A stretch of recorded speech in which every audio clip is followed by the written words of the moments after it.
सहारा, ये नाम आपने कभी न कभी तो सुना होगा। ये नाम फिर से चर्चा में तब आया जब केंद्र सरकार ने 18 जुलाई 2023 को सहारा रिफंड पोर्टल लॉन्च किया ताकि सहारा समूह की 4 समितियों में फंसे करोड़ों निवेशकों को उनके पैसे वापस किए जा सके। इस खबर ने सहारा इंडिया में करोड़ों लोगों के साथ हुए इस स्कैम की यादें फिर से ताजा कर दी थी। क्या है यह स्कैम, कैसे हुई थी इसकी शुरुआत, चलिए हम जानते हैं इस वीडियो में। यह वह दौर था जब आम लोग सरकारी संस्थानों पर भरोसा करते थे। ऐसे समय में सहारा ग्रुप की स्थापना करने वाले सुब्रतो राय ने एक ऐसी स्कीम को लेकर आए कि आम लोग अपनी कमाई का पैसा लगाने के लिए तैयार हो गए। बिहार के अरियारा में जन्मे सुब्रत राय ने गोरखपुर के सरकारी कॉलेज से मैकेनिकल इंजीनियरिंग की पढ़ाई की, लेकिन कम उम्र में ही पिता के निधन के बाद उन्होंने जया प्रोडक्शन के नाम से स्कूटर पर नमकीन और स्नैक्स बेचना शुरू कर दिया, लेकिन यह धंधा जमा नहीं। इसके बाद 30 साल की उम्र में उन्होंने गोरखपुर के एक छोटे से ऑफिस से सहारा की नींव रखी और एक ऐसी स्कीम लॉन्च की, कम से कम कमाने वाला व्यक्ति भी सहारा में निवेश कर सके। उनके टारगेट थे ठेला लगाने वाले,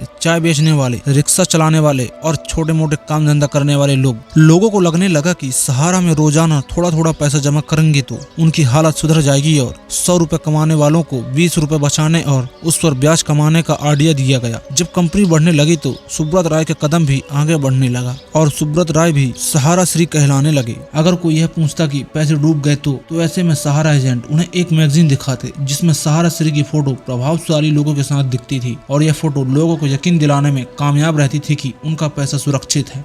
सहारा कई तरह की स्कीम चलाता था, जैसे फिक्स डिपॉजिट यानी FD पर सालाना 11 से 12% ब्याज देने के वादा करने के बाद कुछ सालों तक लोगों को रिटर्न मिलता भी रहा। इससे लोगों का भरोसा बढ़ता चला गया। उधर लोगों से मिले पैसे को सहारा ने अलग अलग बिजनेस में निवेश करना शुरू कर दिया, जैसे real estate, finance, infrastructure, media and entertainment, health care, hospitality, Intel, information and technology को लेकर स्पोर्ट्स तक। जहां देखो सहारा इंडिया का बिजनेस फैलने लगा। सहारा रेलवे के बाद दूसरी सबसे ज्यादा नौकरी देने वाली कंपनी बन गई।